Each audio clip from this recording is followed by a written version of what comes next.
भगवान की। चलिए 21 काव्य हो चुके हैं। 21वां हो गया। श्री भगवान 21वें काव्य में कहा था कि मैं ऐसा मानता हूँ कि अच्छा हुआ मैंने पहले सभी रागी ऋषि देवी देवताओं के दर्शन कर लिया, बाद में आपके दर्शन के अच्छा ही हुआ, अन्यथा आपको देख लेने के बाद और कहीं जाने का मेरा मन होता ही नहीं, इसलिए अच्छा हुआ पहले आपको देख लिया। अब 22वां काव्य पढ़ते हैं। स्त्रीणाम शतानि शतसो जनयन्ति पुत्रान् स्त्रीणां शतानि शतसो जनयन्ति पुत्रान्।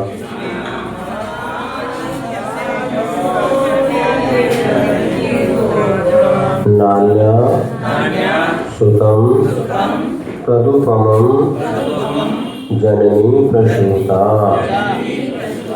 नान्या सुतं तदुपमं जननी प्रसूता।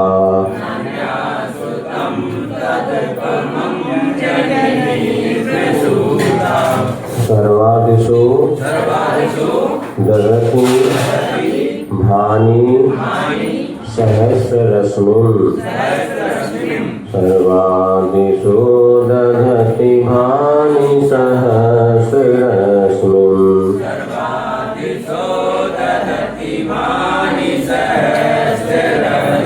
प्राच्येव दिग् जनयतिस् फुरदंशुजालं। प्राच्येव दिग् जनयतिस् फुरदंशुजालं।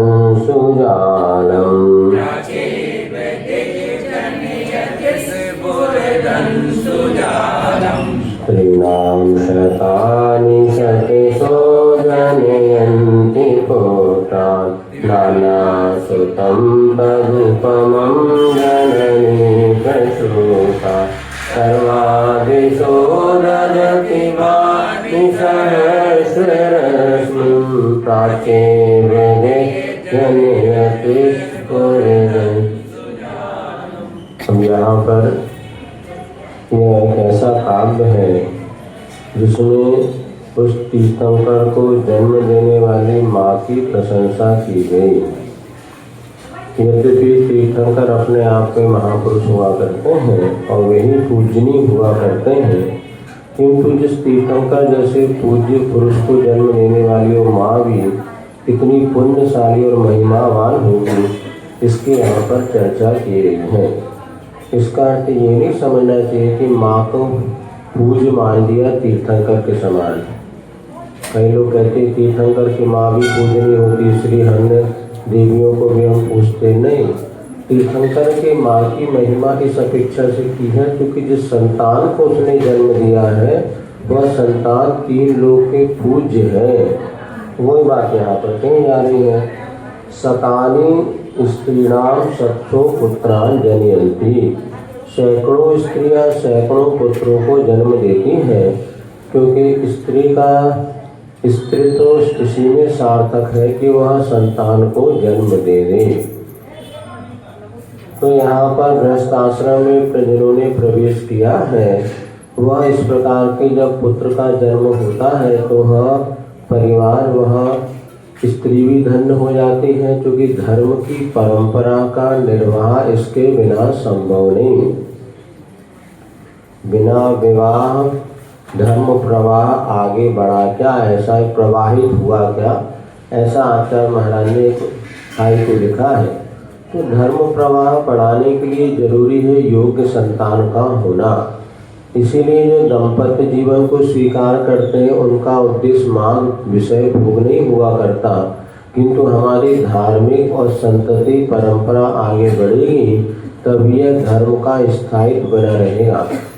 तो संतान को जन्म देने मात्र माँ का वह मातृ सार्थक नहीं होता, अपितु संतान को सब संस्कारों से संस्कारित करते हुए अपनी कुल परंपरा का आगे वो निर्वाह कर सके तो माँ बनना ठीक है, जन्म दे दिया, हॉस्टल में डाल दिया, कहीं पढ़ो कहीं खाओ, हमें क्या करना, बस पैसा हमसे ले जाओ।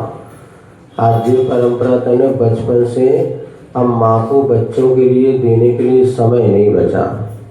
पैसा तो खूब है क्योंकि दोनों मियाँ बीवी कमा रहे हैं, 10-10 लाख रुपए महीना कमा रहे हैं, और एक झूला घर हो जाता है, कहीं और बताते हैं ढाई माँ आ जाती है, उसको पकड़ा दी, वो क्या खिला रही है क्या पिला रही है इसका कोई भरोसा नहीं। लेकिन बच्चा क्या पी रहा है, किसके साथ रह रहा है, इसका प्रभाव बहुत ज़्यादा पड़ता है। एक कथा उसमें आती है, बहुत पहले सुनी थी, क्या 4 व्यक्ति राजा के पास पहुँचे, कहें कि हमें आपके दरबार में कोई काम दे दो। तो बोले क्या काम दे दे, तुम्हारे पास क्या गुण है? तो चारों ने अपनी अपनी विशेषता बताई। बोले मैं जो है घोड़े का रत्नों का पारखी हूँ, तो दूसरे ने कहा मैं घोड़ों का पारखी हूँ, तीसरे ने कहा मैं पुरुष का पारखी हूँ, चौथे ने कहा मैं नारी का पारखी हूँ। तो राजा ने चारों को रख लिया बताते हैं, और उनकी परीक्षा करने के लिए सबसे पहले उसने थाली में रत्न बुलवाए, असली और नकली रत्न थे। अच्छा, वो चारों सूरदास थे, चारों अंधे थे। हाँ, सुना होगा ना कहानी आपने। हाँ, तो पहले सूरदास था, उसने जैसे रत्नों की थाली में हाथ लगाया और असली न उठा के राजा को दे दिया। तो राजा बड़ा आश्चर्यचकित हुआ कि आपने ऐसे कैसे पहचान लिया बिना देखे। उसने बताया राजा जो असली रत्न होते हैं वो वजन में भारी होते हैं, तो हल्के नकली रत्न होते हैं वो हल्के फुल्के होते हैं। अच्छा, तो दूसरों को बुलाया, तुम बताओ कौन से पारखी हो? बोले मैं तो घोड़े का पारखी हूँ। जाओ, बोले हमारे घोड़े घुड़साल में देख के बताओ कि कौन से उत्तम नस्ल के घोड़े हैं, कौन सा नहीं। तो गया और थोड़ी देर में आके उसने बताया एक ये जो घोड़ा है ना, ये इसने भैंस का दूध पिया है, पर ये घोड़ा उत्तम नस्ल का नहीं है, जहाँ भी पानी आएगा ये लोड़ने लग जाएगा। तो बोले तुमने कैसे जाना? तो बोले मैंने इसका जिगर जो देखा, पेट वगैरह ये बहुत उष्ण था, तो इस जिगर को देख के मैंने पहचान किया कि ये इसने अपनी माँ का दूध नहीं पिया, कि घोड़ी का अगर दूध पिया होता तो उसका जिगर जो है जो भी कुछ होगा वो इतना उष्णता से भरा नहीं होता। उसके जो घोड़सवार का पालने वाला था उससे पूछा भाई बात क्या? बोले बात सही है, जिसकी घोड़ी जो थी वो घोड़ी की माँ मर गई थी, तो उसको भैंस का दूध पिला पिला के घोड़े को बना दिया, और जब उसको पानी में देखा तो सही वो तैरने लगा। तो ये घोड़े का पर है। तीसरा बोले किसका पारखी? पुरुष का पारखी। तो राजा ने कहा एक काम करो, मेरी परीक्षा कर लो। बोले राजन अपराध माफ हो तो कर दें, तो कहीं कोई गड़बड़ हो गए तो हमें फांसी पे चढ़ा दो। बोले नहीं, आपका सब अपराध माफ होगा, परीक्षा करो। तो बोले ठीक है राजा, लेकिन भूख बहुत जोरों की लगी, पहले आप हमें भोजन कराइए। चलो भैया भोजन करा, बुलाया सबको, बोले इनको भोजन कराया जाए, साथ में 250-250 ग्राम गिर गाय का दूध भी दिया जाए। अब ठीक है, हम भोजन करके लौट के आ गए। राजा ने बताया आप करो मेरी परीक्षा, में कौन हूँ? बोले राजन सही बताऊँ, आप क्षत्रिय पुत्र तो है नहीं है, ये बनिया के पुत्र हैं।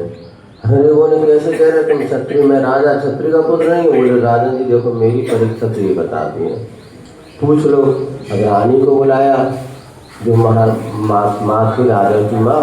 बोले क्या कह रहा है? बोले बात तो सही कह रहा है, क्योंकि जब ऐसा है तुम्हारे ये पिता का राजा का अवसान हो गया, अब हमारी कोई संतान तो थी नहीं, अब किसे राजा बनाया जाए? तो जो हमारे यहाँ सेठ जी थे उनका लड़का जो था उसी को हमने गोद ले लिया, और जब ऐसे थोड़ा बड़ा हुआ तो हमने वहाँ आपको यहाँ पर गद्दी पे बैठा दिया। तो आप राजपुत्र तो नहीं है किंतु बड़े पुत्र हैं। अरे तो बड़ा आश्चर्य। बोले तुमने कैसे पहचाना? बोले साहब बात ऐसी है, जब आपने कहा इनको भोजन कराओ, बाद में कहा 250-250 ग्राम दूध पिलाना, तो मैं समझ गया बनिया बुद्धि है। क्षत्रिय कभी ऐसा नहीं कहता कि 250 ग्राम दे, तोलने मोलने वाली बात होती नहीं, बनियों के पास होती है। तब मैं समझ गया कि भैया विधान कराएंगे तो कितना फायदा होगा, पहले ये बताओ सो विधान कराएं। तो कोई भी काम करे फायदा पहले बनिया देखता है, और इसलिए आप राजपुत्र नहीं है, बनिया चले अब अगली परीक्षा किसकी है? बोले अगली परीक्षा करना मेरी रानी की परीक्षा कर लो। और रानी की परीक्षा करने के लिए बोले, उसने कहा देखो भाई, राजा से पहले कहते मैं परीक्षा करूँ, लेकिन कुछ गड़बड़ हो तो मुझे दंड नहीं मिलना चाहिए। बोले हाँ कोई दंड नहीं मिलेगा, आप बुलाओ। तो उन्हें आवाज़ दिया जाओ रानी को बुलाना। तो जैसे रानी आई तो बढ़िया मटकते झमकते झम झम झम करके वो आ गई। और जैसे आई तो राजा ने अपने बाजू में बैठाना, तो बस बोले आप परीक्षा करो। बोले राजन सही बताओ, ये भी क्षत्रिय पुत्री नहीं है, ये दासी पुत्री है। अरे बोले तुमने कैसे जाना? क्या फिर बुलाया? बोले बात क्या है? तो बोले उस दास वो जो रानी से कहा बताओ तुम कौन की पुत्री हो? बोले बात ऐसी है कि हमारे जब राजा जो थे उनकी एक पुत्री थी राजकुमारी से आपका विवाह होने वाला था, और उसी समय विवाह होने के 2 दिन पहले वो पुत्री अवसान को प्राप्त हो गई। अब मर गई। तो बोले राजा ने सोचा इतना अच्छा रिश्ता बार बार मिलने वाला नहीं है, तो मैं दासी पुत्री थी जिसको बहुत सुंदर थी, तो राजा ने मुझसे आपका विवाह करा दिया। तब राजा को लगा अरे यार ये भी गड़बड़ है। तो पूछा तुमने कैसे जाना? बोले उच्च कुलीन की कन्याएं हुआ करती हूँ, कभी भी दूसरे के साथ जिस तरह से नाचते कूदते आ रही थी ना, ऐसे नाचते कूदते नहीं आती थी, गज गामनी चाल हुआ करती। उच्च कुलीन की कन्याओं के चाल चलन में इतनी व्यवस्थित उनकी चाल हुआ करती है, ये निम्न कुलीन की जो कन्या होती है इस तरह से मैंने उसकी चाल देख करके पहचान गया कि ये उच्च कुलीन कन्या नहीं है। तब उसको पता चला कि जैसे वो तैसा। कहने का अर्थ है यहाँ पर वो जो दूध के भी असर होते हैं, और ये तो निश्चित मानना आपकी चाल ढाल देख करके। अभी हम लोग जो ग्रंथ पढ़ रहे हैं आचार्य महाराज ने लिखा, उसमें श्रवण शतक और भावना शतक में दिया कि वह कैसी कन्या होती है, कि उसकी चाल कैसी होती है, ये भाग रहा है, ये दौड़ रहा है, ये नहीं। गज गामनी का हथनी चलती है, हाथी चलता है बिल्कुल प्रशस्त चालते हैं। हाथी की चाल प्रशस्त मानी जाती है और ऊँट की चाल अप्रशस्त मानी जाती है। तो कुलीन घर की कन्याओं की चाल, महिलाओं की चाल अपने आप में सुव्यवस्थित और पर पुरुषों के सामने इस तरह से वो प्रस्तुत नहीं होती जैसे ये रानी प्रस्तुत हुई थी। इससे मैंने पहचान लिया कि ये भी तो कोई दासी पुत्री है। और जब वो बूढ़ी ने भैंस का दूध पिया, उसका इसी प्रकार दासी आदि भी अपना दूध बच्चों को पिला देती, तो उसके पास भी वैसी ही दुर्गुण और वैसी विषय वासनाएं आज क्यों भड़क रही हैं? क्योंकि इसका कारण है कि मातृत्व को संस्कार नहीं दे पा रहे। आज बच्चे तो चाहते, पहली बार तो बच्चे कोई चाहते नहीं हैं कि ये उच्च शिक्षा का ये दुष्परिणाम निकल रहा है कि आज लोग विवाह भी नहीं करना चाहते, और बिना विवाह के स्वच्छंद जो लेना चाह रहे, ये सबसे बड़ा अनर्थ हो रहा है। और दूसरी आप विवाह भी कर लें तो बच्चे नहीं चाहते। एक श्रावक हमारे पास आया, बोले महाराज बस इसी बात की घर में लड़ाई है कि मेरी पत्नी पढ़ी लिखी डॉक्टर है, उच्च शिक्षित है। अब वो कहती बस बच्चा नहीं चाहिए, बाकी तुम्हें जो करना हो सो करो। ये तुमने बच्चे की बात की तो उसी दिन घर में महाभारत छोड़ करके भग जाती हो। क्या करूँ, हमने सोचा था संस्कारवाद, चलो पढ़ी लिखी धर्म बेटी मिलेगी, और सब कमाई अटाटूट पैसा है, 2-2 मकान 3 सब कुछ है, लेकिन बस इसी बात की लड़ाई कि हम अपना जन्म दे करके बच्चे को अपना कौन पालेगा, कौन पोसेगा। इतनी तुम लोगों को लगता है कि वो पढ़ा लो लिखा लो लड़कियों सब बना लो, लेकिन उनकी बिगड़ती मानसिकता। अभी देखा तो इंदौर में सख्त घटना सुनी थी कि एक डॉक्टरनी दोनों की शादी हुई और एक बच्ची हो गई, और बच्ची को कौन पालेगा इसको लेकर के हमेशा तुलमुल दोनों में चर्चा चलती थी। थोड़ी बच्ची 6-7 महीने की बच्ची हुई, लेकिन रोज रोज की लड़ाई से तंग आकर के उस डॉक्टरनी ने अपनी बच्ची का गला घोट के मार डाला। सत्य घटना केवल। और जब उसने तो पति आया, उसको गुस्सा आया तो उसने पत्नी को गला दबा के मार डाला। उस समय उसके सास ससुर आए तो उन्होंने 2 पिस्टल निकाली और दोनों को मार डाला, स्वयं भी मर गया। एक साथ 5 लाशें उस घर से निकली गई। सत्य घटना पेपर में आई थी, हमने पढ़ी थी। क्या मतलब ऐसी शिक्षा, ऐसी कमाई, दिन रात कमाई में लगे। ये निश्चित मानना अनावश्यक रूप से जो बेजी हो रहे हैं ना, तो कई बच्चों पे बिल्कुल ध्यान नहीं दे रहा। जन्म तो दे रहे हैं, किंतु बच्चों के मन में पाप वासना और अहंकार और माता प्रति के प्रति की प्रेम भी नहीं। जब तुमने उन्हें अपना समय नहीं दिया, वो समय काय को समय देंगे। ज़्यादा जब सड़ते मरते रहोगे तो पैसा दे करके डॉक्टर क्या पहुंचा देंगे, कभी देखने नहीं आएंगे। यही आज हो रहा है। महाराज क्या करें, दिन भर फ्री बैठे, घर में कुछ काम तो करना होगा ना। आज सब लड़कियों के एक तर्क है, मम्मियाँ उनका समर्थन सबसे ज़्यादा उन बेटियों के लिए है। सही महाराज, लड़की बेटी दिन भर क्या करेगी, फिर अरे क्या करेगी, कितना काम है। हमारी मकाइयों से पूछो, 3 बजे तक चौके से निपट नहीं पाते, फिर 4 बजे फिर दूसरा काम शुरू हो जाता था। सुबह 5 बजे उठती थी। अब तुम्हें हर चीज़ रेडीमेड चाहिए, हर चीज़ अवक्ष खाना है। उसकी होटलों में जितनी महिलाओं की संख्या बढ़ रही है, खेद की बात है, एक समय था जबकि 75% पुरुष और 25% महिलाएं होटलों में मिलती थी, चाट पकौड़ी के ठेलों पे मिलती थी। आज 75% लड़कियां और महिलाएं चाट के ठेलों में और होटलों में मिले, 25% पुरुष हो रहे। ये 20 सालों में ऐसा परिवर्तन आ गया। अब होटलों में टोटल मिलाकर के महिलाओं की ही भीड़ होती है। पहले ये होता था लड़का पाप गलत करने में डरता था, मतलब लड़कियों को। अब देखो खेल कूद में इकट्ठी लड़कियां लड़कों के साथ जबरदस्ती, मतलब यंग होने के बाद भी वो बढ़िया 18 साल की लड़कियां लड़कों के साथ कबड्डियां खेल रही। अभी पेपर में आया था एक समय कि 9वीं 10वीं लड़कियां लड़कों के साथ कबड्डी खेल रही, तो वहाँ पे किसी ने RSS वालों ने ऑब्जेक्शन उठाया कि ऐसा नहीं करो, क्यों करते हो। अब वो कहने लगे मास्टर हम ही क्या करें, लड़कियाँ नहीं चाह रही अपनी सेहत की सुरक्षा, लड़कियाँ चाहती हमें लड़कों के साथ खेलना है, हमें मस्ती करना है।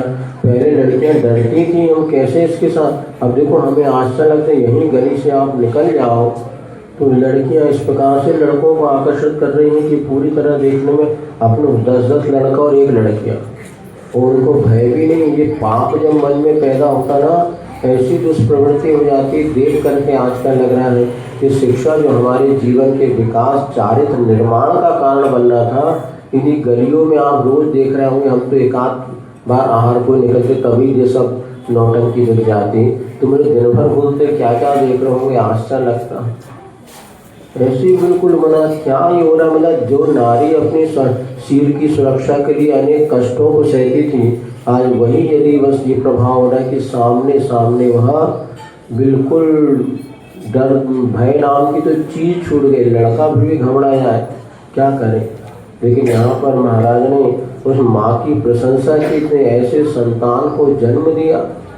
मातृत्व शक्ति अपने आप में सारे जगत में पूज्य है, लेकिन वही मातृशक्ति जब बदल करके विषय भोग में ही लग जाती है, फिर मातृशक्ति की वह आज पूज्यता समाप्त हो गई। विश्व के देशों में भारत देश एक ऐसा देश है जहाँ सबसे ज़्यादा स्त्री की पूजा होती है। देवियाँ जितनी पूछती हैं, देवता भैया बताए, देवताओं के नाम गिना लो तो देवियाँ हर मंदिर में तुम्हें मिल जाएंगी। और देवियों का जो महोत्सव मनाया जाता है 9 दिन, ये किसी देवता का इतना महोत्सव नहीं बनाया, गणपति में भी कोई नहीं आता। लेकिन ये इतना सब ये कि भारत में तो जिस तरह से नारी के प्रति पूज्यता का भाव है वो किसी देश में नहीं है। सारे के सारे देशों ने भोग की वस्तु माना, किंतु हमारे यहाँ तो नारी यदि संयम धारण कर लेती तो मुनि महाराज उनका पति भी उनको नमस्कार करता है, वंदनामी करता। ये हमारा इतना महान आदर्श है। लेकिन जब कहीं नारी की अगर निंदा की है तो निंदा नारी की नहीं है, उसके प्रति जो पुरुष की आसक्ति विषय वासनाओं की परिणति है उसकी वहाँ पर निंदा की है। कई लोग कहते महाराज ऐसे नारी की निंदा वहाँ देखो तो मातृत्व के रूप में तो पूज्यता है, किंतु वहीं जब भोग की दृष्टि चली जाती है, वो नारी और पुरुष अगर एक दूसरे के पंचेंद्रिय के जो विषय भोगों में अगर जीवन को निकाल देता तो उस महाराज समझिया बेकार है तेरे लिए, शरीर में आके रखा क्या। जैसे तुलसीदास जी को उनकी पत्नी ने समझाया था, बताते तुलसीदास इतने कामी व्यक्ति थे, जब उनकी पत्नी मायके चली गई तो उसको राग के कारण वो उस मायके पीछे पीछे पहुंच गए। बड़े बारिश में नाला पार करके उस पर मुर्दे पर बैठ करके वो कहाँ जहाँ वो रहती थी वहाँ एक सर्प लटका, सर्पों को पकड़ के ऊपर चढ़ गए। तब उस तुलसी ने उसकी पत्नी ने समझाया, अरे इस चमड़े के शरीर से इतना राग कर रहे हो, यदि राम से राग किया हो तो तुम्हारा कल्याण हो जाता। तब तुलसीदास को समझ में आई, तब उन्होंने आकर के प्रभु की भक्ति में लग गए। पुरुष वास्तव में वासना के कारण आज दुनिया में सबसे बड़ी अगर किसी की कमजोरी है पुरुष की तो वो होगी स्त्री, और उससे अगर सब बच जाए तो ठीक नहीं। साधु होने के बाद भी ये पाप की परिणति से व्यक्ति देख रहे हैं आप लोग आए दिन बड़े बड़े टीवियों में सब कैसे कैसे अनाचार साधु बनने के बाद, कितने उच्च पदों पर रहने के बाद एक इतनी सी ये मतलब की कमजोरी होती है कि वो अपने अपने महान पद को कलंक करें। इसीलिए आचार्यों ने ज्ञानम आदि ग्रंथ में, सभी ग्रंथों में जो नारी के शरीर की निंदा की, वो नारी के शरीर वासना के दृष्टिकोण से, अन्यथा मातृत्व के रूप में और अनेक गुणों में जितने गुण नारी के पास है, आचार्य कहते कभी पुरुषों के बाद वो गुण है नहीं। नारी का एक गुण भी यदि पुरुष में चला जाए, सद्गुण, तो पुरुष का बुरा नहीं होगा, भला ही होगा। जब पुरुषों के गुण तुम्हारे भीतर चले आए तो तुम्हारा बुरा हो जाएगा, पूरी संस्कृति नष्ट हो। आज यही हो रहा है, हर लड़की लड़का बनना चाह रही है, शर्ट पैंट तो लड़के के पहनेंगे और बाकी पूरी नारी का। तो इसी स्थिति बन रही, ना नारी रह पा रही है ना पुरुष रह पा रही। देखो कैसा अटपटा सा लगता है। यदि वही नारी अपने नारीत्व से, बचपन में हमने देखा बहनें फ्रॉक पहनती थी और अपने हिसाब से लड़कियों की पूरी ड्रेस अलग होती थी और लड़कों की ड्रेस अलग होती थी। अब लड़कियों को लड़कों की ड्रेस पहनने भले थोड़ी देर की शान तो लग रही है।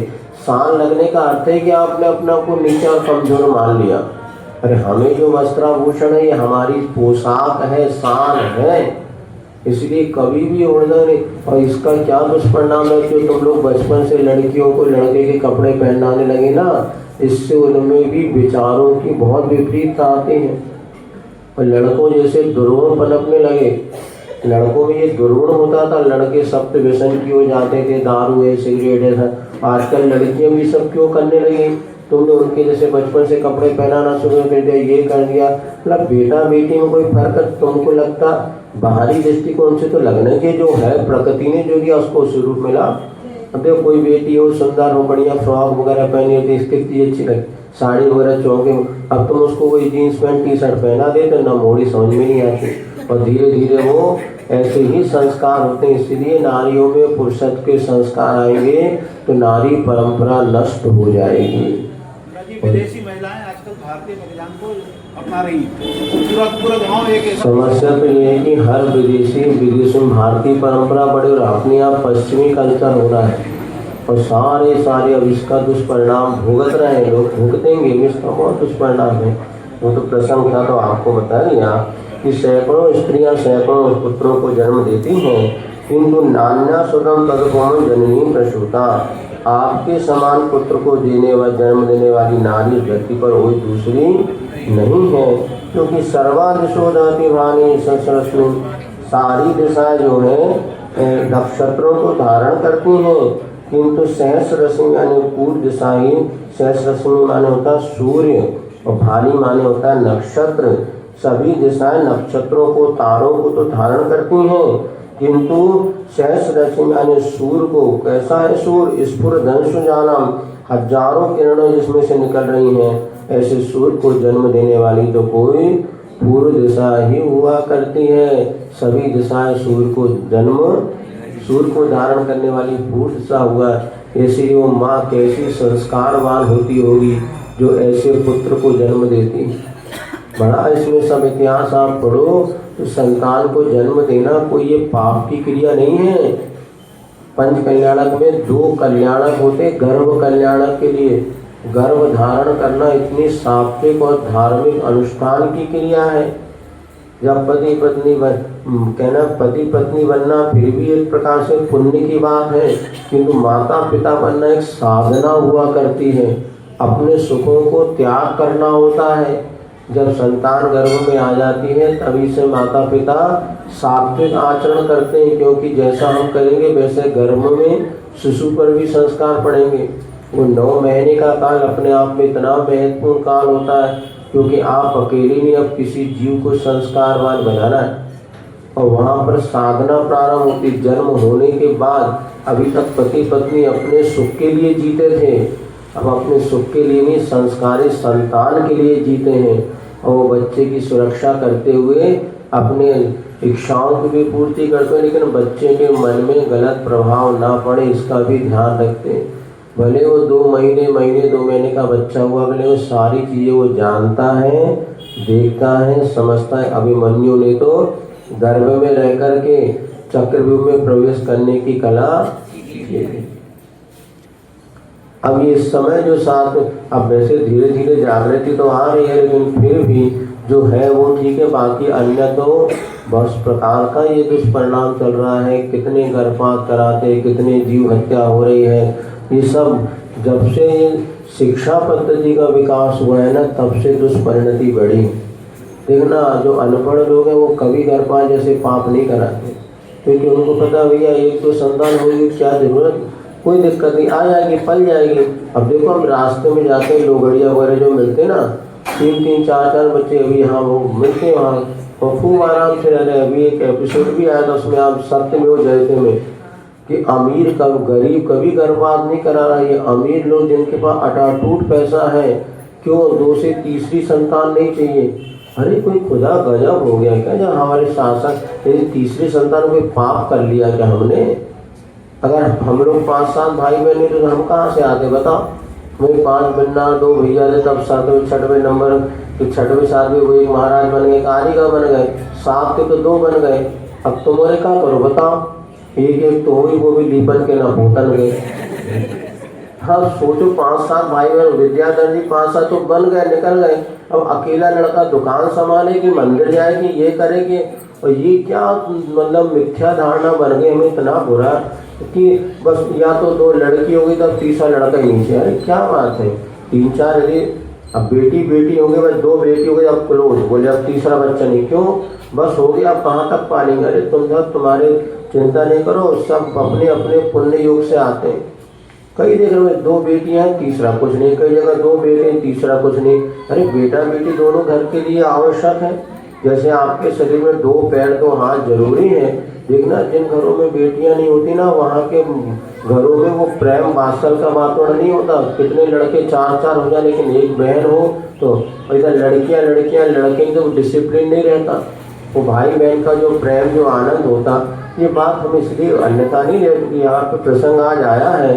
तो आज जिस तरह से दुष्प्रवृत्ति चली ना, एक लड़का लड़की हो गए, बस ये पढ़े लिखे लोगों की फिर, इसलिए हम कह रहे हैं बेटा कम पढ़ो, बस हमारे पास कोई भी आता कम पढ़ाओ, तुम्हारे बिल्कुल मार मुसलमान न बनाओ, मोड़ा मोड़ियों को बिल्कुल स्कूल नहीं आता। 50% बेटियों को तो बिल्कुल भैया 50 तो वो तुम्हारी मानेंगी, तो जहाँ 90-95% वाली बेटियाँ अपने कोई की नहीं माने माई बाप की। जिस कारण है कि तुम लोग इतनी वो कहते हैं महाराज कभी हमारी माँ ने चौकी में काम कराया ही नहीं, कभी हमें कहे नहीं बेटा बस तू पढ़ ले, खेल ले, और बस हम कर ले ना, तू तो जा। इसका दुष्परिणाम निकल रहा है, आप लोग समझ नहीं रहे। आज बेटियों को खाना बनाना नहीं आता, कुछ करना नहीं आता, इतनी बड़ी जवान अच्छी मोटी तगड़ी हो जाती हैं।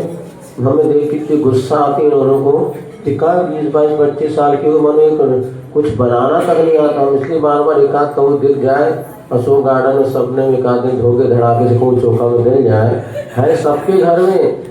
किंतु तो माताओं की ने उनकी ज़िंदगी ऐसी को बिगाड़ दी बचपन से। अब तो कहते महाराज हमें काय करें।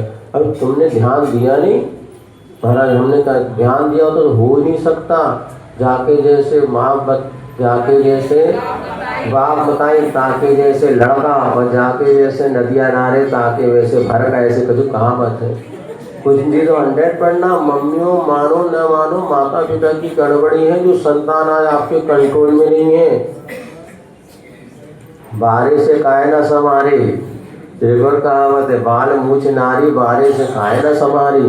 ये बच्चों को बचपन से तुम नहीं संभालोगे तो बिल्कुल नहीं संभलेंगे, और वो अन्यथा नहीं रहना, ये तो निश्चित है। इसलिए सब बचपन से सब पाते हैं, तो बचपन में आप बिल्कुल ढीला छोड़ देते हैं और कार्य का भी कह रहे हैं जितने उन्हीं को सुना दो।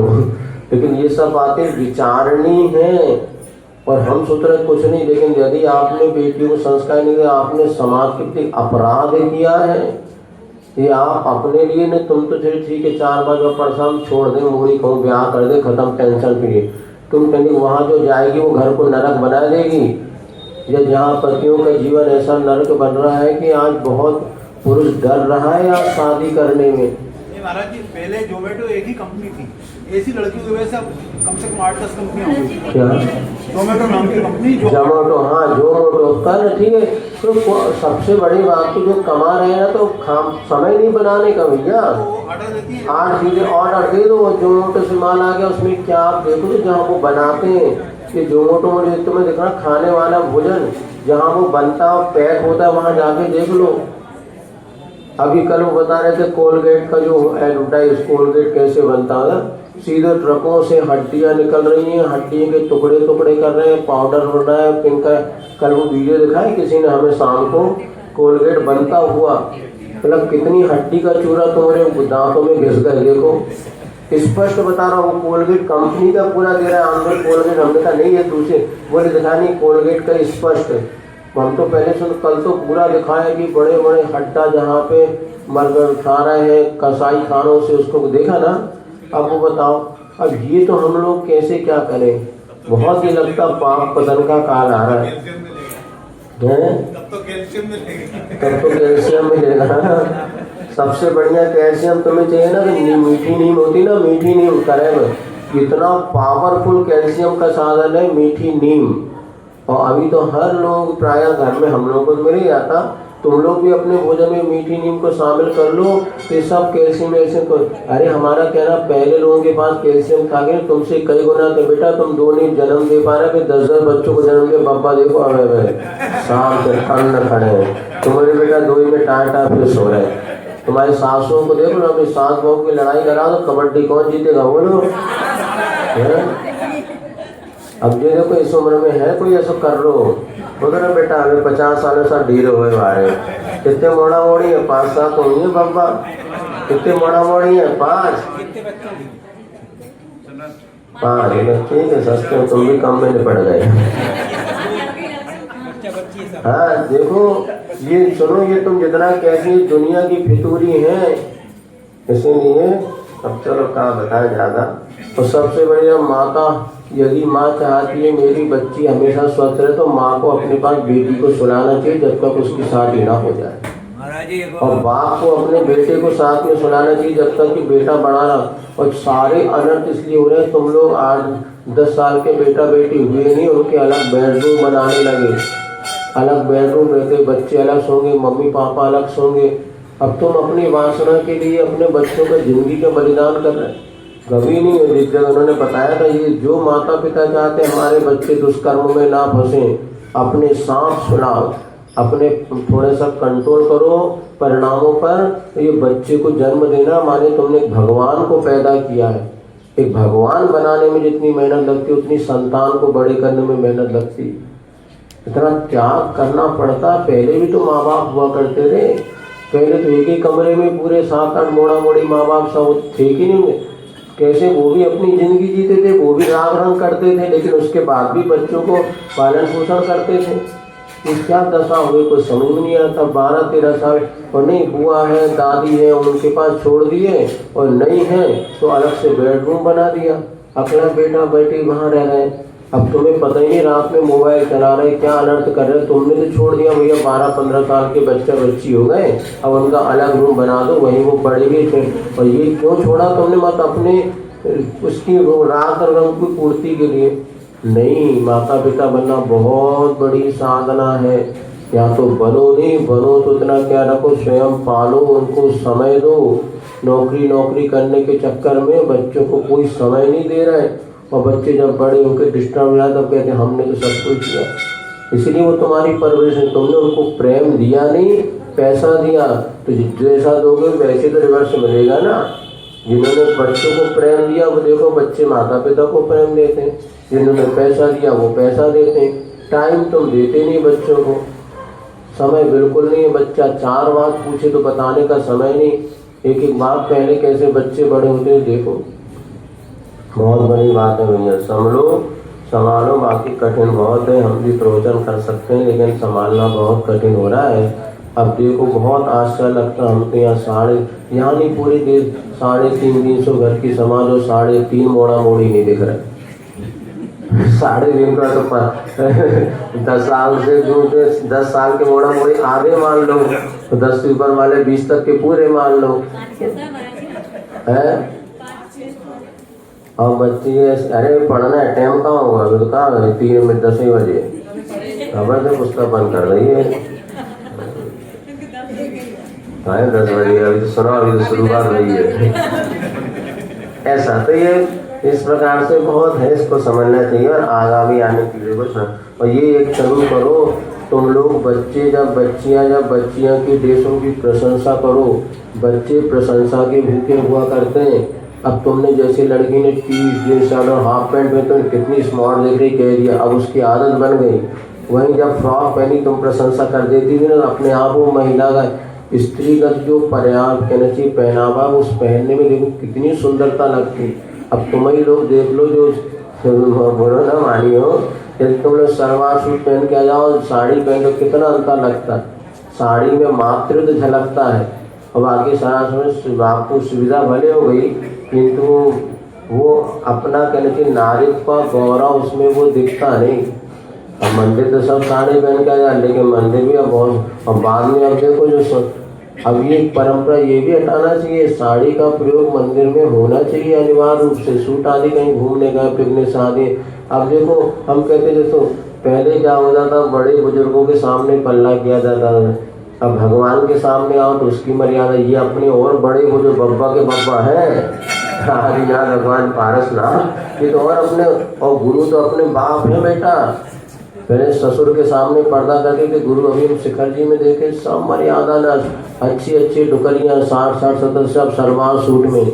अब यहाँ भी सब चलने लगा, लेकिन ये वो आपके इतनी बड़ी सुविधा होती है। सुविधा से क्या मतलब, सुविधा के अपने संस्कार देखो, नहीं तो आने वाले समय में ये होगा कि बस बहुत मुश्किल हो जाएगा। अब क्या करें, जो चल रहा है तो चलेगा, लेकिन फिर भी मन में कई बार लगता है कुछ सुधार होना बहुत जरूरी है। त्वा मामनन्ति मुनिया परमं पुमांस, त्वा मामनन्ति मुनिया परमं पुमांस,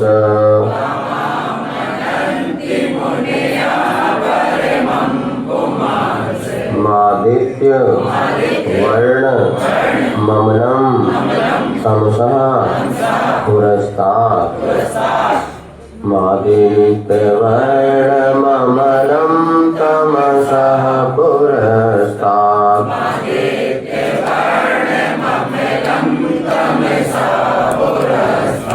त्वामेव सम्यक् उपलभ्य जयन्ति मृत्युं, त्वामेव सम्यक् उपलभ्य जयन्ति मृत्युं,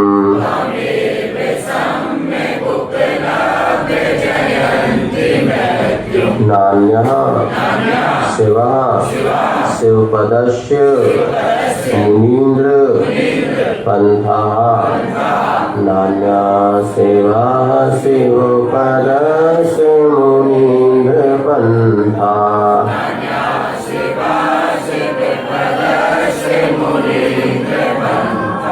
त्वामामनन्ति मुनयः परमं पुमांस, मादित्य वर्णममलं तमसः पुरस्तात्, सम्यक् उपलभ्य जयन्ति मृत्युं, नान्या सेवा। तो एक बात तो अब क्या है ना, माता ही कई बार माता पिता ही ये जो फ्रेंड्स बनते ना, इसकी मर्यादा के भी ध्यान रखना चाहिए। यदि अपना बेटा है तो उसको कौन लड़कियों से बेटा जितनी कम मित्रता रखे उतना अच्छा है, बोलना पढ़ना मर्यादा का। लड़की अगर है तो आप ये देखो, यदि लड़के तुम्हारे शत्रु बन रहे हैं ना, तो समझ लेना उनका गलत संगति 100% लिख के रख लो।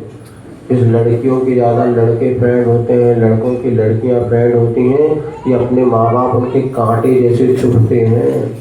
कभी लड़का माँ के पास नहीं बैठना चाहे क्योंकि उसकी फ्रेंड्स जो बन गई ना, ऐसे लड़कियां कभी माँ के पास, क्योंकि उसके जो लड़के फ्रेंड बन गए वो उनको भगवान जैसे लगते हैं। और ये फ्रेंडशिप उनकी इतनी प्रकार से दुष्परिणति का रूप धारण करती है तो उनको पता ही नहीं चलता। और जिस दिन तुम्हें लगे कि मेरी लड़की के या मेरे लड़के के किसी अपोजिट वाले का फ़ोन आ रहा है, तुरंत अलर्ट हो जाओ। वो कब अपने जीवन में नैतिक पतन कर लेंगे कह नहीं सकते। तुम भी प्रोत्साहित हो, हाँ हमारी लड़की उसका दोस्त है, अब वो गाड़ी में बैठा के ले जा रहा है घुमाने, जान तो दो, अच्छे फ्रेंड से वे भाई बहन जैसे हैं कि तुम्हारे और आग लगाती दुष्बातें करते। कि पुरुष वर्ग भी ऐसे महाराज, वो उसकी लड़की को अब कोई मिलता नहीं, चलो कम से कम वो बैठा के स्कूल तक तो छोड़ देता, ट्यूशन ले जाता है। ये ट्यूशन ले जा रहा है, बाद में क्या मांगेगा वो लड़कियां जब देना शुरू कर दे, फिर तुम्हें लगता है कि हमारा लुट गया। ऐसे लड़के मतलब किसी को तुम लोग दोस्त बनाते सर सोचना चाहिए अपनी बेटी है किससे दोस्ती कर रही है, कहाँ, या बेटा भी है तो कहाँ किस प्रकार की संगति कर रहा है। अब वो कोई यहाँ बस तुमने बड़े स्कूल में डाल दिया, स्टैंडर्ड मेंटेन हो रहा, हमारा लड़का तो डीपीएस में पढ़ रहा है, लड़की डीपीएस में पढ़ रही है, और क्या कर रही है, क्या खा रही है, क्या पहन रही है, कुछ जो 6 घंटे 8 घंटे स्कूल में क्या हो रहा है एक माता पिता को पता नहीं है। क्योंकि तुमने 12 किलोमीटर जब स्कूल बच्चे हुए, तुम तो यहाँ बैठे हो, तुम्हें लग रहा है हमारा बच्चा बच्ची सब अच्छे हैं, तो वहाँ क्या पाप हो रहा है देखो। तो स्कूल वाले स्वयं कह रहे हैं महाराज हम परेशान हैं, लेकिन करें क्या, कि लड़का लड़कियों को संभालने मुश्किल हो रहा है। अब माँ बाप बिल्कुल इग्नोर कर, हमने तो भेज दिया, माने हो गए हमारे बच्चे बच्ची संस्कार। वहाँ जाके कितना क्या हो रहा है, इससे क्या हो रहा है मानसिक बिगड़े, ना नंबर आ पा रहा है, ना पढ़ रहा है, ना लिख रहे, और पूरी आपके घर में बच्चों का अपना तो नहीं है, माँ की बात नहीं मान रहा है। इसका मूल कारण यही है। इसलिए संगति का पहले ध्यान दो। जहाँ विपरीत लिंग के प्रति दोस्ती हो रही है, मतलब समझना वो दोस्ती भाई बहन का संबंध नहीं, 99% वासना का संबंध है। और पहले तो ये 8वीं 10वीं में तो लोग जानते थे, अब दूसरी तीसरी वाले बच्चे जान रहे कि काई माँ बाप होते, क्या पाप होता, सब कर रहे हैं। और फिर बाद में जब तड़पते हैं, सुसाइड करते हैं, तब लगता है हमारे बच्चे ने तो कोई गलती थी नहीं, क्या हो गया, और तुमने पहले से ध्यान दिए नहीं। बच्चा उसी कहते हैं जिसे पाप से बचा के रखना होता है, और ज़बरदस्ती बचाना पड़ता है, वो जाता है तो भी रोकना पड़ता है। हम तो कहते हैं एक दिन मदर मीटिंग्स रख लो, सब भाई मताई की तो भी ना आए, इतनी खतरनाक है। तो एक दिन 2 दिन अपन महिलाओं की मीटिंग रखें, उनको समझ में, लेकिन क्या करें बहुत मुश्किल है, कितना भी समझा दो आए नहीं, उनको पता है, वो तो फिर अंतों रखने पड़े तभी आए वे बोलो मेरा बोल रहा है। तो पूरी महिला मंडल अभी जितनी है पूरे 350 को तो 400 आ जाए। तो तुमने कहीं महाराज के प्रवचन के रहन तो दे, अच्छा तुम घर में सुना दे। सबसे मजा जाना सब है, मानत सब है, मनत तानत है। और क्या करते तो हमने कई बार एक बार मदर पेरेंट्स मीटिंग्स भी रखी थी गावली में, मम्मी पापा का सम्मेलन, तो पापा तो 10 कहते, मताई जरूर 100 आ गई थी। तो पिताजी स्कूल मीटिंग में नहीं जाते, उनको किसी भी पिताजी को बच्चों की पढ़ाई आदि ज़्यादा वो नहीं रहता, जो रहता मम्मियों को रहता, कहाँ डालना कहाँ करना। पहले बताते थे पूछा से कोई मोड़ा का पढ़ा, बोल उनकी मताई से पूछ के बताते कहाँ पढ़ रहा हूँ। तो ये भी नहीं पढ़, और वो चाहते भी नहीं हमारे बच्चे ज़्यादा पढ़े लिखे, वो तो कहते हैं अच्छे बैठे दुकानदारी संभाले संस्कार। अब मम्मियों को आजकल लगा कि हमारा मोड़ा मोड़ी पढ़ करके अफसर बन जाए, हमने सारी जिंदगी अशोका गार्डन में बिगाड़ दी। तो बेटा जा पूना बेंगलोर कलकत्ता में रहे, इतने कार रखो भोपाल में, कछु तक तो मिलने के मेट्रो तक तो चले नहीं रही, अभी चले तो कोई तो ये महिलाओं को पता, बुरा नहीं माना, देखो आप लोग नहीं है सब ऐसे, लेकिन आज यही हमारे पास आके कह रहे ना क्या है भोपाल में शादी कैसे करें मोड़ा की, तो बेंगलोर पूना जब तक हमने ठीक है जो घर ही में बैठो मोड़ा तो अब कौन घूम में जा नहीं रहे। मतलब ऐसी मानसिकता बदल रही है कि आने वाली पीढ़ी के संस्कार को बचाना बहुत दुर्लभ हो रहा है। आपको मुनिजन परम पुरुष मानते हैं, आदित्य वर्ण स्वर्ण के समान निर्मल कांति वाला मानते हैं, और आपको उपलब्ध करके मृत्यु पर विजय प्राप्त कर लेते हैं। इसलिए हे भगवान आपको छोड़कर के कोई दूसरा मोक्ष मार्ग इस संसार में मोक्ष का पद नहीं है। ऐसा यहाँ पर कहा गया। महावीर भगवान की वाणी के ज्ञान से तुझे लोक सो वाणी मस्तक सदा वाणी